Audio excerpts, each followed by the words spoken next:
All right, so let's get to the broader question here.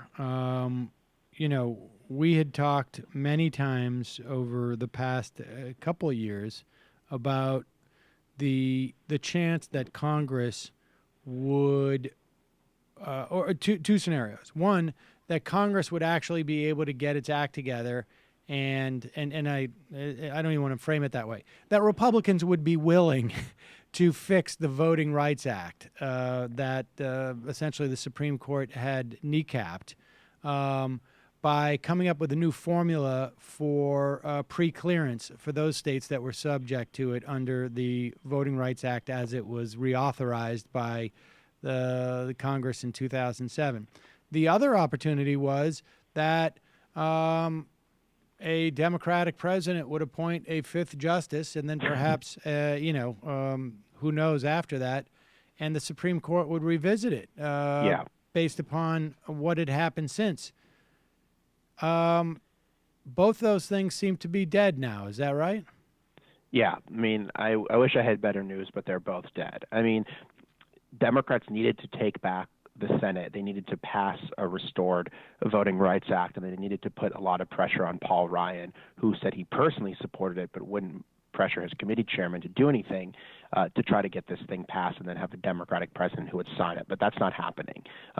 Republicans are not going to restore the Voting Rights Act, and certainly not with Trump as president. And then the Supreme Court, I mean, the number one reason why I'm most disappointed in the election result is because of the Supreme Court, that Democrats had a chance to take control of the court for the first time in 50 years. And they completely blew it. And a lot of blame has to go on Republicans. What do you mean, the first time in 50 years? Yeah, because there has not been a liberal majority on the court since Earl Warren retired in 1968, so nearly 50 years.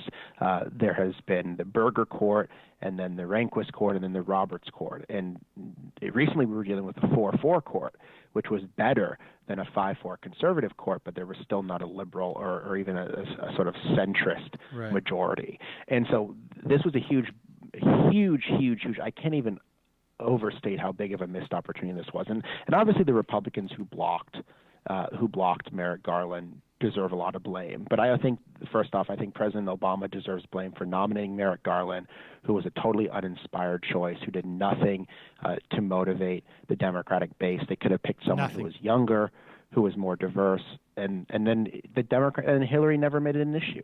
So many evangelicals voted for Trump because of the Supreme Court.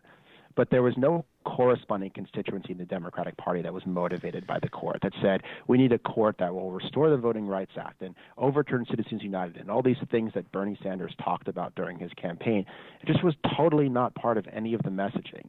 Hillary never even talked about it. So I think that this was just such an unbelievable missed opportunity. Now Trump's going to appoint another Scalia to the court. Yep. Hopefully Ruth Bader Ginsburg, who should have retired when Democrats had control of the Senate, will hang on. But this is incredibly risky. I mean, at the very least, we're headed towards back to a 5-4 conservative Supreme Court, and we could be headed towards 6-3, and then just forget about it. Everything's gone. For decades, and I would say not only did Clinton not make it an issue, it has been. I mean, I share the election was most important for me for those very reasons too, and the level of ignorance in the progressive movement as to the relevance of the Supreme Court, broadly speaking, but also for almost every issue that they talk about, that we talk about. Just a complete disconnect as to the rudimentary role that the Supreme Court played in those issues is, I don't consider it a personal failure, but pretty close. It was such a systemic failure within the Democratic Party, within the progressive movement. I mean, there were a lot of evangelicals that didn't like Donald Trump personally, but voted for him because of the Supreme Court. Yep. I mean, we know that for a fact. Lots of data bears that out.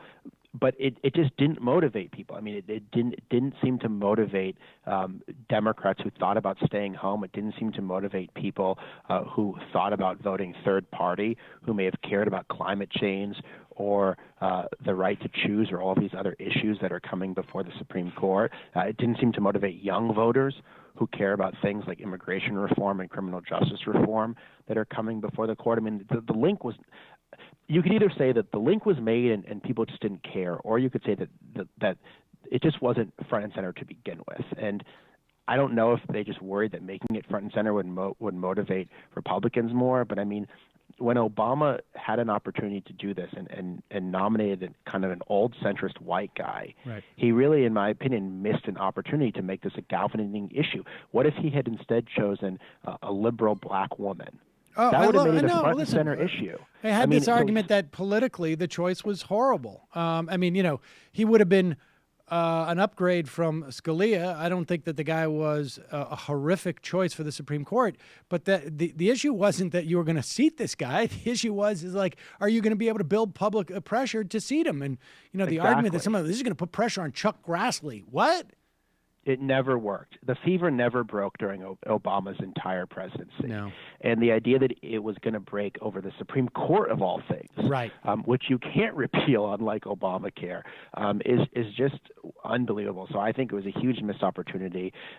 Even with Merrick Garland, though, it should have been a bigger issue. I mean, even if we had a guy who was 64 and relatively centrist, he would have been such an upgrade over John Roberts and, not to mention Scalia. And immediately there would have been a 5-4 majority to protect things like voting rights. And now we have a Supreme Court that's going to further gut the Voting Rights Act, that's going to further strengthen things like voter ID laws. You can't appeal anything anymore if there's a 5-4 majority. I mean, so I can't overstate how big of an issue this is, and I'm so concerned about what's going to happen with the courts, not just the Supreme Court, but all the lower courts that are going to hear these cases as well. Right.